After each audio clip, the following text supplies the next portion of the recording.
Hello everyone, स्वागत है आप सभी का फिर से आपके अपने YouTube channel visual art point में। तो यहाँ पर हम कला के तत्वों के बारे में चर्चा कर रहे हैं।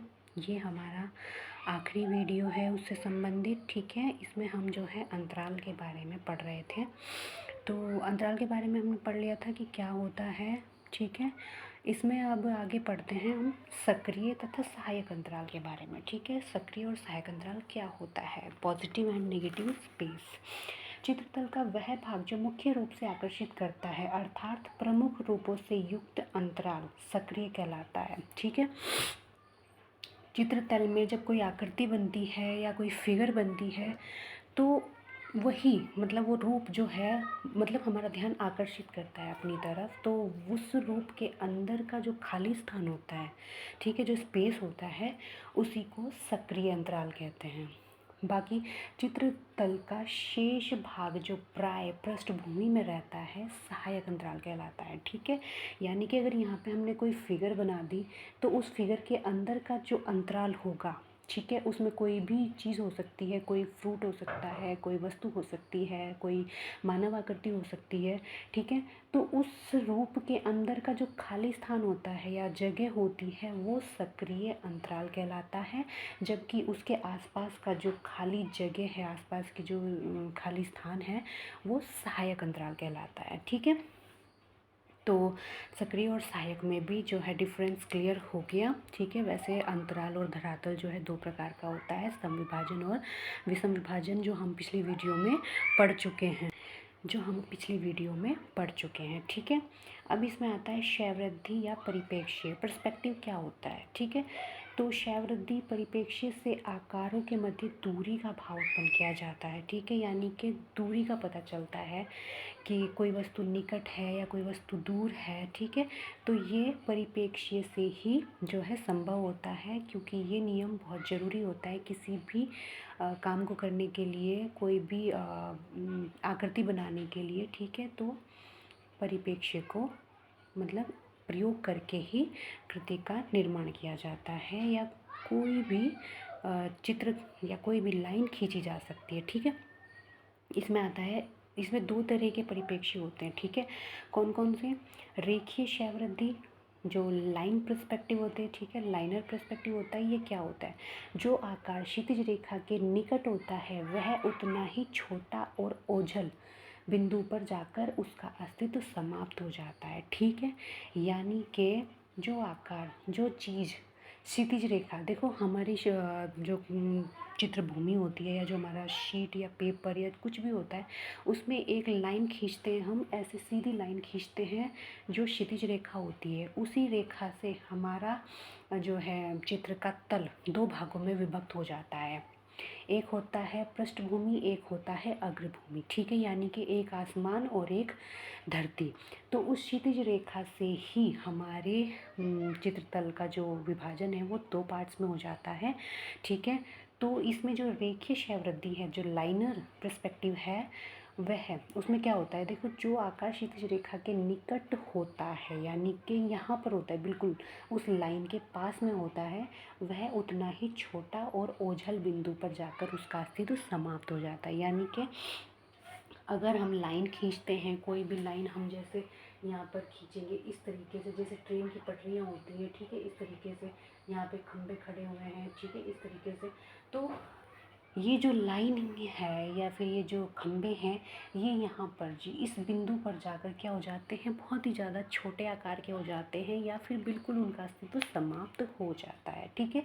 तो ये होता है रेखीय क्षयवृद्धि, जैसे लाइन की पटरियों को देखते हैं ना, सेम वही, ठीक है। फिर है दूसरा है वातावरणीय क्षयवृद्धि, यानी कि एरियल, जो एरिया है हमारा, एरियल पर्सपेक्टिव, निकट का आकार स्पष्ट तथा चमकदार रंग में तथा दूर का आकार अस्पष्ट तथा मध्यम रंगों में होता है। माना हमने कोई लैंडस्केप बना दिया, ठीक है, तो जो हमारी फ्रंट की चीज़ें हैं, फ्रंट के आकृतियाँ हैं, उसमें घर है, बिल्डिंग्स हैं, पेड़ पौधे हैं, तो वो क्या होते हैं, बहुत ही ज़्यादा चमकदार रंगों में और स्पष्ट स्पष्ट रूप में दिखाए जाते हैं, डिटेल के साथ दिखाए जाते हैं। वहीं जो दूर की चीज़ें होती है, दूर के पेड़ पौधे हो गए, दूर के घर हो गए, ठीक है, वो कैसे होते हैं, वो बहुत ही ज़्यादा हल्के रंगों में दिखाए जाते हैं, मध्यम रंगों में दिखाए जाते हैं। इसी को जो है वातावरणीय क्षयवृद्धि या एरियल पर्सपेक्टिव बोलते हैं। ठीक है, ये दो तरह का होता है, रेखीय पर्सपेक्टिव और वातावरणीय पर्सपेक्टिव, सॉरी रेखीय क्षयवृद्धि और वातावरणीय क्षयवृद्धि, लाइनर पर्सपेक्टिव और एरियल पर्सपेक्टिव। इन दोनों का डिफरेंस समझ में आ गया। ठीक है, आकार कोई भी हो, वस्तु कोई भी हो, तो जो हमारी कृति है, जो हमारी पेंटिंग है या चित्र है, उसमें इनका प्रयोग बहुत ही ज़्यादा किया जाता है। ठीक है, यानी कि ज़रूरी होता है, इम्पोर्टेंट होता है, इसके बिना चित्र अधूरा है या फिर है ही नहीं। ठीक है, तो इसके बाद हम पढ़ते हैं स्वर्णिम विभाजन। देखो गोल्डन जो प्रोपोर्शन है वो क्या है, ये भी बहुत इंपॉर्टेंट चीज़ है। अक्सर ये क्वेश्चंस पूछ लिया जाता है कि स्वर्णिम विभाजन का सिद्धांत क्या है या किसने दिया। ठीक है, तो स्वर्णिम विभाजन पद्धति का जो सिद्धांत था वो प्राचीन ग्रीक वासियों यानी कि यूनानियों ने दिया था। इसमें जो यूनानी दार्शनिक थे यूक्लिड, इन्होंने ही ये सिद्धांत दिया था। ठीक है, यानी कि इसके प्रवर्तक हैं और इन्होंने ही ये सिद्धांत दिया था कलाकारों को। इस सिद्धांत के अंतर्गत चित्रभूमि का विभाजन इस प्रकार किया जाता है कि सबसे छोटे व सबसे बड़े आकार के बीच अनुपात हो, जो बड़े वही अनुपात हो, सॉरी। ठीक है, तो इसके अंतर्गत देखो क्या होता है, सबसे छोटे व सबसे बड़े आकार के बीच वही अनुपात हो जो बड़े के संपूर्ण विभाजन से है। ठीक है, संपूर्ण विभाजन से है, अर्थात बड़े आकार के क्षेत्र को छोटे आकार को बराबर किया जाए तो दो छोटे आकारों के बराबर एक बड़ा आकार होगा। ठीक है, यानी कि कोई एक बड़ी फिगर है, उसके मुकाबले अगर हमें कोई छोटा आकार बनाना है तो उससे आधा बनेगा, यानी कि दो छोटे आकारों को मिलाकर जितना आकार बनेगा वो बड़े आकार का बड़ा आकार होगा। ठीक है, तो ये अनुपात रखा जाता है इस सिद्धांत के अंतर्गत। ठीक है, स्वर्णानुपात का नियम क्या कहता है, देखो 2, 3, 5, 8, 13। अगर किसी जगह में हम 2 का अनुपात रखते हैं तो उसके साथ में हमें 3 रखना पड़ेगा। ठीक है, 3 के साथ हमें 5 का अनुपात रखना पड़ेगा, 5 के साथ हमें 8 का और 8 के साथ हमें 13 का अनुपात रखना पड़ेगा। ठीक है, तो ये स्वर्णिम विभाजन का सिद्धांत था जो यूक्लिड ने दिया था। ये यूनानी दार्शनिक थे और ये बहुत इम्पोर्टेंट भी है। अक्सर ये क्वेश्चंस में पूछ लिया जाता है, कभी कभी दे दिया जाता है कि स्वर्णिम अनुपात क्या है। ठीक है, तो इस तरीके के जो ये चीज़ें हैं ये ध्यान रखना, 2/3, 3/5, 5/8, 8/13। ठीक है, तो ये स्वर्णिम विभाजन का नियम है, सिद्धांत है। स्वर्णिम सिद्धांत का प्रयोग जो है स्थापत्य कला, मूर्तिकला, चित्रकला आदि में किया जाता है। ठीक है, स्थापत्य कला, मूर्तिकला और चित्रकला, इनमें तीनों में इसका प्रयोग किया जाता है। मिस्र वासियों ने सर्वप्रथम गीजा के पिरामिडों में गणितीय सिद्धांतों का प्रयोग किया था। ठीक है, पिरामिडों में गणितीय सिद्धांतों का प्रयोग किया। वहीं लियोनार्डो दा विंची की एक कृति थे विट्वियन, इसमें भी इसको देखा जा सकता है, यानी कि इस गोल्डन प्रोपोर्शन को देखा जा सकता है। ठीक है, इसके बारे में नेट पे सर्च करना और उसको देखना, तो इसमें जो है इस सिद्धांत का या इस विभाजन का जो है प्रयोग किया गया है। ठीक है, तो ये टॉपिक हमारा जो है कला के मूल तत्व, ये हमारा कंप्लीट हो चुका है इस वीडियो में। और इन सब से संबंधित जो है मैं इस वीडियो में कुछ क्वेश्चंस आपको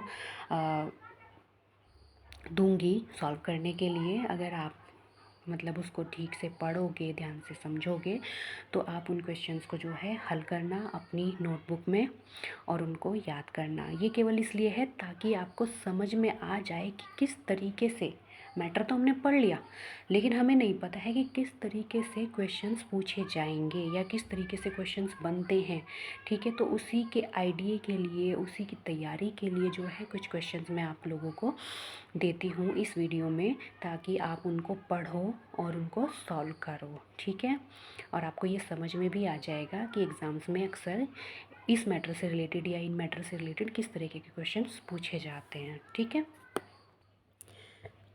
देखो ये क्वेश्चंस हैं और इनका आप स्क्रीनशॉट ले लीजिएगा ताकि जो है वीडियो ज़्यादा लंबा ना खींचे, और इनको आप सॉल्व करने की कोशिश कीजिएगा।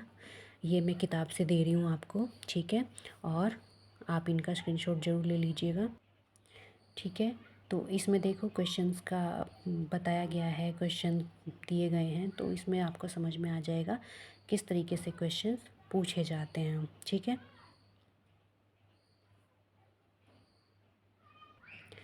इसमें रेखाओं से रिलेटेड, रंगों से रिलेटेड, तान से रिलेटेड सारे क्वेश्चंस आपको मिलेंगे जो हमने पिछली वीडियो में जितना भी हमने मैटर पढ़ा है, कवर किया है, उससे संबंधित जो है ये क्वेश्चंस हैं। आप इनका स्क्रीनशॉट ज़रूर ले लीजिएगा ताकि आप इनको पढ़ कर इनको सॉल्व कर सको, ठीक है। कुछ आपको अगर इसमें निशान दिख रहे होंगे तो वो मेरे लगाए हुए हैं। आप अपनी थिंकिंग के अकॉर्डिंग, अपनी समझ के अकॉर्डिंग उसका सही आंसर टिक लगाइएगा, ठीक है। तो ये आपके लिए ज़रूरी था, इसलिए जो है मैंने ये क्वेश्चंस इस वीडियो में डाले हैं ताकि आपको क्वेश्चन समझ में आ जाए कि किस तरीके से क्वेश्चंस पूछे जाते हैं अक्सर एग्ज़ाम्स में। इनमें कुछ ऐसे क्वेश्चंस भी होंगे जो शायद हमने मैटर में नहीं पढ़े हैं, तो उनको आप अलग से कॉपी में नोट कर लीजिएगा ताकि जब हम इनको कभी सॉल्व करें तो आपका जो है राइट आंसर आपको मिल जाए, ठीक है। तो ये 87 क्वेश्चंस हैं, मैंने सारे ही डाल दिए हैं इस वीडियो में। आप देख लीजिएगा, जो आपको समझ नहीं आएगा या आपको पता नहीं चलेगा तो उसके बारे में भी हम डिस्कस कर लेंगे बाद में, लेकिन फ़िलहाल के लिए आप इनका स्क्रीनशॉट ज़रूर ले लीजिएगा, ठीक है। ठीक है, तो ये जो है हमारा वीडियो, मतलब हमारा जो चैप्टर था कला के तत्व, ये आज फिनिश हो चुका है। और अब इसके बाद जो है हम संयोजन के सिद्धांत पढ़ेंगे, उसके बाद हम माध्यम तकनीक पढ़ेंगे और उसके बाद हम शुरू करेंगे अपनी इंडियन हिस्ट्री, ठीक है। अब देखो हिस्ट्री बहुत ज़्यादा वाइड होती है, उसमें बहुत सारी चीज़ें हैं पढ़ने के लिए, तो शायद मैटर और वीडियोज़ भी बहुत ज़्यादा हो जाएंगे, पर डोंट वरी, मैं चाहती हूँ कि आप तैयारी में लगे रहिए, तैयारी करते रहिए, बीच में छोड़िए मत, क्योंकि देखो नेट का एग्ज़ाम्स भी जो है साल में 2 बार होता है। अगर आप एक बार में कवर नहीं कर पा रहे हो तो आप दूसरी बार में उसको क्लियर ज़रूर करोगे। और साथ ही साथ हर साल कोई ना कोई ऐसी वैकेंसीज आती रहती हैं, जैसे KVS है, TGT PGT है, NVS है, ठीक है, और नवोदय विद्यालय की भी है, सॉरी NVS नवोदय विद्यालय से ही रिलेटेड है। तो कई सारी वैकेंसीज़ आती रहती हैं। अभी हाल ही में उत्तराखंड में LD की वैकेंसीज़ भी शायद आने वाली हैं या आ चुकी हैं, तो उसके बारे में भी जो है आप पता करते रहिए और अपनी सब्जेक्ट से रिलेटेड तैयारी आप करते रहिए, ठीक है। मैटर हमारा जैसे भी चलेगा, अब धीरे धीरे चल रहा है, तो वो मैं इसलिए कर रही हूँ ताकि आपके ऊपर ज़्यादा बर्डन ना पड़े, और एक साथ में ज़्यादा मैटर नहीं डाल सकती। हालांकि मैं बुक से भी पढ़ा सकती हूँ, लिखने की बजाय मैं बुक से भी क्लियर करा सकती हूँ, पढ़ा सकती हूँ, समझा सकती हूँ, पर बुक में बहुत ज़्यादा मैटर है, आप उसको पढ़ोगे तो आप कंफ्यूज हो जाओगे। इसलिए मैं अपने हाथों से ही इन नोट्स को शॉर्ट फॉर्म में आपके सामने लेकर आ रही हूँ, समझा रही हूँ, एक्सप्लेन कर रही हूँ। तो आप भी जो है सपोर्ट करते रहिए मुझे भी, और अपने आप को भी तैयार करते रहिए, ठीक है, ताकि जल्द से जल्द आपकी जो है सर्विस लग जाए, आप सक्सेस हो जाएं, ठीक है। तो वीडियो देखने के लिए बहुत बहुत धन्यवाद, थैंक यू।